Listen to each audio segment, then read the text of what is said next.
మన రక్షకుడైన యేసుక్రీస్తు నామంలో అందరికీ వందనాలండి. ఈరోజు దేవుని మాటలు సామెతల గ్రంథము 31వ అధ్యాయం 27వ వచనం. ఆమె తన ఇంటివారి నడతలను బాగుగా కనిపెట్టును, పని చేయకుండా ఆమె భోజనము చేయదు.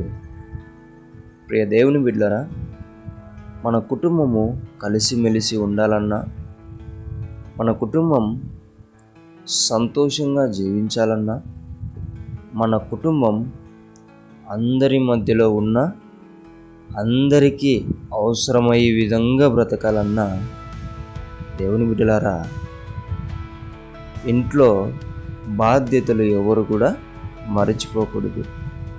తల్లి మర్చిపోవద్దు, తండ్రి మర్చిపోవద్దు, బిడ్డలు కూడా బాధ్యతలు మర్చిపోవద్దు. ఏ విధంగా? ఈ తల్లి చూపుతున్నట్టు విధంగా ఆమె తన ఇంటివారి నడతలన్నిటినీ కనిపెడుతుందంట. మనము కూడా మన తండ్రి ఎలాంటి వాడు, మన తల్లి ఎలాంటిది, అక్క, తమ్ముడు, చెల్లి, అన్న ఇలా కనిపెట్టాలి.